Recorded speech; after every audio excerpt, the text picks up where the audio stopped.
Pernahkah Anda merasa tertekan saat melihat foto-foto cantik dan indah, tentunya yang telah dikurasi, difilter dan dipotong sedemikian rupa, yang diunggah oleh teman, kerabat, atau artis di media sosial? Semakin lama menggulirkan layar, Anda merasakan sesuatu semakin mendesak dalam diri. Mungkin cemas adalah kata yang paling cocok untuk menggambarkan perasaan ini. Sambil terus memainkan ponsel, Anda jadi terpikir bahwa semua orang yang Anda lihat tadi menjalani kehidupan yang jauh lebih menarik, seru, sukses, dan jujur saja lebih Instagramable dibandingkan Anda. Nah, beginilah Patrick McGinnis menjelaskan tentang FOMO, yaitu akronim dari Fear of Missing Out, atau bisa kita sebut sebagai rasa takut tertinggal dari orang lain. Di buku lain yang berbicara mengenai kecemasan yang telah dijelaskan oleh seorang praktisi periklanan yang menulis buku filosofi teras, ia adalah Henry Manampiring. Ia menjelaskan tentang sebagian warga di Indonesia banyak didera penyakit kecemasan. Rasa cemas ini dipicu salah satunya ialah dengan media sosial. Tak banyak dari kita yang mengkonsumsi sosial media yang berlebihan dan terkena penyakit kejiwaan seperti cemas dan sampai berujung stres. Tak banyak pula dari kita merasakan cemas ketika kita mendapati teman, kerabat, ataupun keluarga kita merasakan kebahagiaan. Tak banyak dari kita depresi hanya karena kita terbiasa melihat status teman ataupun kerabat kita yang telah menikah, memiliki kekayaan yang jauh dibandingkan dengan diri kita, memiliki barang yang mewah yang mungkin tak mampu kita dapatkan dalam waktu singkat. Pertanyaannya ialah, mengapa kita harus cemas akan kesenangan orang lain? Bahkan kita depresi melihatnya. Itu artinya kita kurang bersyukur atas apa-apa yang telah Tuhan anugerahkan dengan kita. Alih-alih kita merasa cemas, hal tersebut sebenarnya bisa kita alihkan kepada hal-hal yang lebih produktif yang bisa mendukung masa depan kita nantinya. FOMO. Dengan kemajuan teknologi yang semakin pesat, khususnya sosial media, yang mana informasi yang kita dapatkan hanya dengan satu usapan jari, kita telah diberikan informasi yang begitu banyak. Pertanyaannya adalah, apakah kita memang harus mengkonsumsi semua hal yang ada di internet?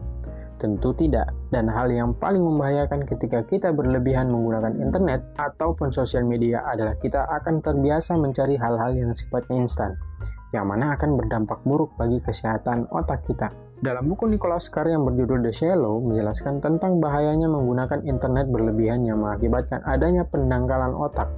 Karena kita terbiasa mengkonsumsi hal-hal yang instan tanpa harus melalui proses, pendangkalan otak ini akan mengakibatkan menurunnya kekebalan otak kita. Karena terbiasa mengkonsumsi hal-hal yang sifatnya instan. Ketika kita mendapatkan informasi yang membutuhkan pemikiran yang lebih ekstra, kita merasa sakit kepala, bahkan bisa berujung kepada gila. Nah, jika dipikir kembali, untuk apa sebenarnya kita menggunakan sosial media? Mengapa kita harus merasa superior hanya karena kita bebas di sosial media? Kita lebih banyak mengunggah hal-hal yang sifatnya kebohongan semata. Tak banyak dari kita menggunakan sosial media hanya karena ingin diakui. Ia haus akan pujian ketika postingannya disukai oleh banyak orang. Bahkan ada yang sampai rela menjadikan tubuhnya sebagai korban, hanya karena ingin diakui. Bukankah itu sudah gila? Kita berlama-lama di sosial media dan melupakan sekitar kita. Ada yang perlu kita ubah ketika kita telah sampai pada titik ini.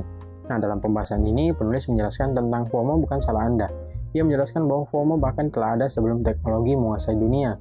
Ia juga menjelaskan bahwa karena FOMO sudah menjadi budaya, bahkan ia mencontohkan awal mula FOMO itu terjadi ketika Adam dan Hawa memakan buah huldi, atau bahasa lain mengatakan adalah buah pengetahuan. Bahkan ia menjelaskan lebih lanjut mengapa FOMO bukan salah kita karena adanya teknologi. Mulai dari akses informasi yang tanpa henti, kebiasaan oversharing atau kebiasaan berbagi yang berlebihan ini tentu bisa kita lawan. Mengapa demikian? Dalam literatur Islam sudah dijelaskan bahwa manusia diciptakan dengan kebebasan. Itu artinya kita diberikan kebebasan untuk mengendalikan diri.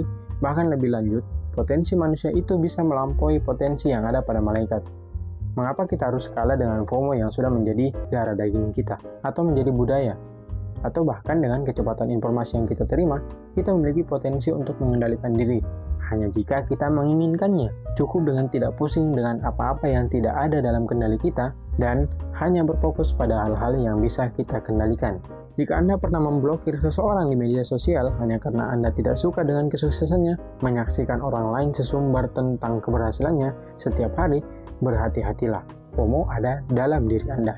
Ada FOMO yang tak kalah berbahaya lagi selain FOMO, yaitu FOBO, Fear of a Better Option, yaitu rasa khawatir akan selalu ada pilihan lain yang lebih baik. Atau lebih mudahnya adalah rasa khawatir dalam menentukan sikap atau keputusan.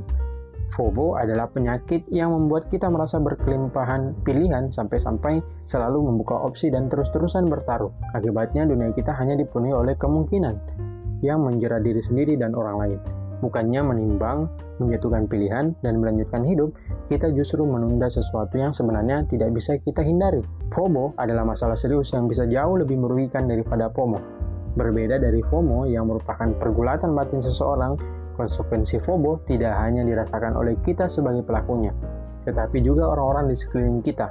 Hidup dengan FOMO adalah hidup yang tak memiliki komitmen karena ia merasa selalu ada pilihan lain ke depan yang menunggu. Salah satunya adalah FOMO dalam hal percintaan. Kita ingin tetap menetapkan pada hati yang sebenarnya tak lagi ingin dihuni. Padahal kita telah diperhadapkan pada jodoh yang lain. Seperti asal dari Sayyidina Ali adalah jangan memperjuangkan orang yang tidak ingin diperjuangkan. Nah, apa yang harus kita lakukan? Baik itu FOMO atau FOBO, salah satu pemicunya adalah sosial media. Di satu sisi, sosial media membuat kita penasaran akan semua informasi yang kita berikan, dan di sisi yang lain, kita diperhadapkan oleh berbagai pilihan yang ditawarkan oleh sosial media yang mengakibatkan kita cemas untuk menentukan keputusan kita. Nah, ada beberapa kiat yang bisa kita lakukan untuk terhindar dari FOMO dan FOBO ini. Yang pertama, tentukan dahulu hal-hal yang Anda inginkan yang tentunya sesuai dengan masa depan dan impian Anda. Yang kedua, karena kita telah mengetahui efek dari FOMO dan FOBO, sebisa mungkin jauhi lingkungan yang memiliki penyakit tersebut. Karena FOMO dan FOBO bisa membawa masalah. Bahkan ketika keduanya bergabung, hasilnya adalah bencana. Kombinasi FOMO dan FOBO akan membuat kita lumpuh sehingga menyebabkan FO selanjutnya, yaitu fear of doing anything, ketakutan akan melakukan apapun. Yang ketiga adalah hindari sebisa mungkin pemakaian sosial media yang berlebihan. Bisa menggunakan minimalisme digital ala Cal Newport, atau kita bisa menggunakan puasa sosmed. Yang keempat, berani tidak mengalami semua hal. Berhenti mencoba semua hal yang tidak ada sangkut pautnya dengan proses kita untuk kesuksesan masa depan, karena waktu begitu berharga. Yang kelima adalah beranilah untuk tidak disukai. Terkadang rasa tak ingin tertinggal informasi itu bisa disebabkan karena kita takut akan tidak disukai oleh bagian kelompok kita takut dikucilkan, dan lain-lain. FOBO tidak punya nilai dan harus dinetralkan, tapi FOMO sebetulnya bisa dimanfaatkan untuk tujuan yang lebih positif, bisa menjadi kekuatan baik untuk membantu diri kita. Yang lebih penting lagi, hal itu bisa dilakukan tanpa mengorbankan fokus pikiran yang sudah dibangun dengan susah payah. Ada pertanyaan?